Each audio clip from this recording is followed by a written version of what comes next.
Welcome everyone. Today I'm going to help you master Spa in the wonderful Alpine hypercar, as you see. My name is Gregor Schill. I'm a professional test driver and coach for the Coach Dave Academy and also an esports driver for the BS Plus competition racing team. So let's get right into it.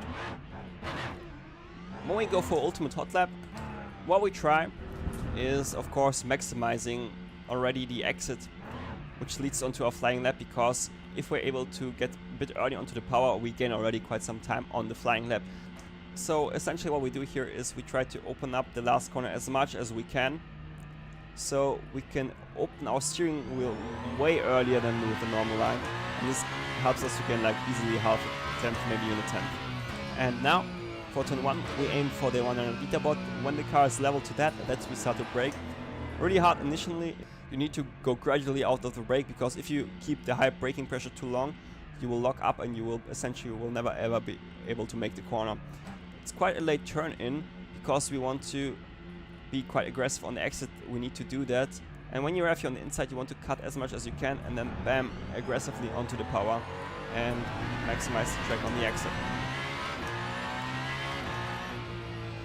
Now for Rouge and Radeon, it's quite easy in the hypercars because you have the downforce, but the crucial part here is not getting through, without lifting. It's more about getting through without steering too much, because if you steer too much you can lose the car really easily.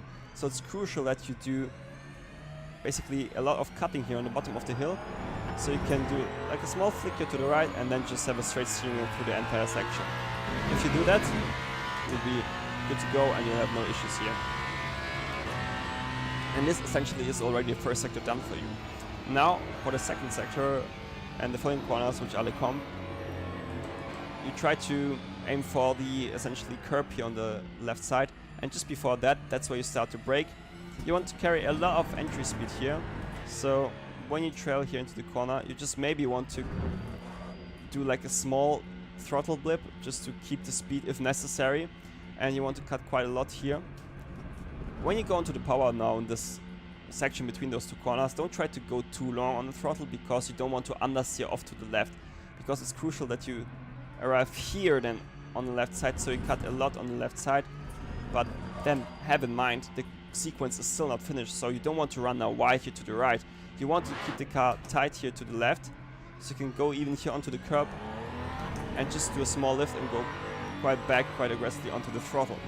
And as this section is quite tricky and important at the same time, let's have a look again into the section in Delta. As you see, we arrive with 314 kph, which is just incredible. And we start to brake here really hard. So you see 100%, maximize the road here on the left. And you see we carry a lot of speed through this corner, and depending on your consistency in the car, this is here the area where you might need also a small throttle blip. And you see here we go onto the power just slightly to get a bit of speed back, but not really accelerate off the corner, because we know we need to sacrifice this left hander by staying a bit more tight, so we can bring essentially the car now over to the left side enough to then have like a really quick right hander out of the section. You see like the lift we need to do here is almost not existent, and that's only because we sacrificed the previous corner enough. Now arrive back, we go for the downhill hairpin, and it's quite tricky because you don't have a lot of grip available for braking, and you really need to try to not lock up. And what we do here is we try to aim for the curb on the left side. When we are level with that, we start to brake into the corner, so just point the car with a bit of an angle into the apex, and you start to trail off quite early, as I said, because you don't want to lock up the tire. So it's like a mix of a double apex and a late apex, because you don't want to go too tight normally here. But the most important part is here the second one. So when you arrive here on the inside, you go onto the power, and you really try to not run too wide, because the fundamental goal here is to have enough time to bring the car over here onto the right side, so you can get it onto the curb to open up the next corner nicely. Just a small tap onto the brakes to get the front end hooked and into the inside of the corner, and then you're just patient, and when you arrive at the apex you can go on the power, maximize the track on the exit, and then you're good to go.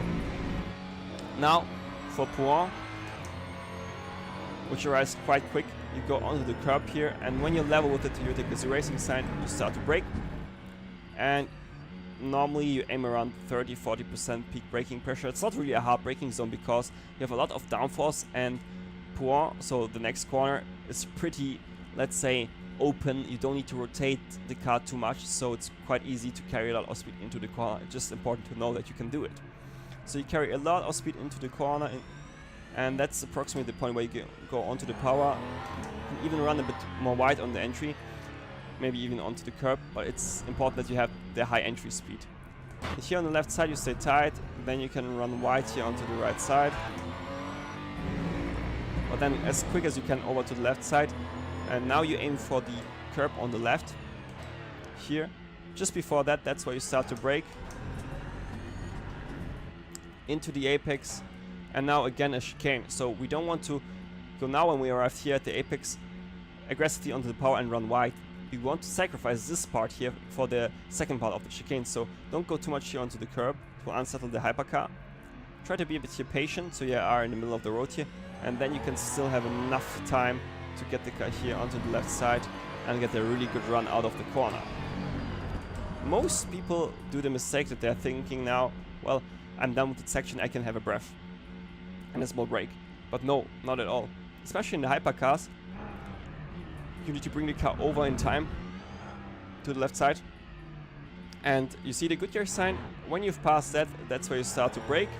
Not really hard, because you just need to, again, reduce a small amount of speed, but the brake is much more important to get the rotation done and the front essentially hooked into the inside of the corner.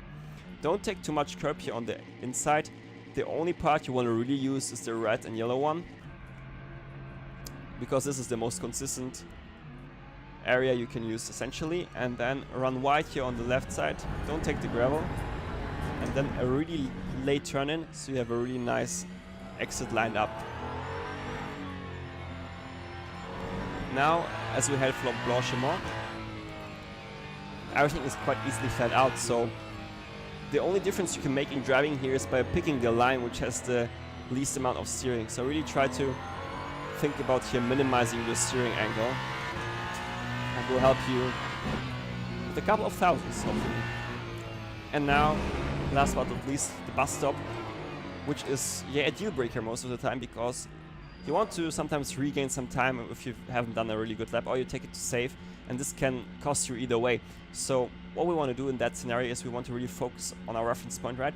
And the reference point we use for the bus stop here is the 150 meter board here on the left. So when you pass this one, just like 10 meters, 20 meters later, that's where you start to brake. And really crucial here, do it in a straight line, so you can maximize the braking performance. So really long and hard braking out of the brake as we lose the aero and have only the mechanical grip. We try to trail now into the apex, and when we go now here for the apex, don't try to cut the red sausage here on the right side, only the red and yellow part. This is the most important one. And then don't go too aggressively onto the power and run wide. You want to position the car in the middle of the road here to still have a really good entry for the, let me go here, to still have a really good entry here for the second part of the bus stop. So just have that in mind. And when you have here, just a small braking tap, maybe if you want, to get the front end into the apex, so the front just bites slightly more, which allows you to open up the steering a bit earlier and accelerate also out of the corner quicker. Here, same story as with the first part, just the red and yellow curb, not the red sausage. And if you have that in mind, you can be quite aggressive on the throttle, maximize the track on the exit, and get your new personal best. That's it for the lap guide. I hope you guys enjoyed it. If you have any questions, feel free to drop them into the comment section.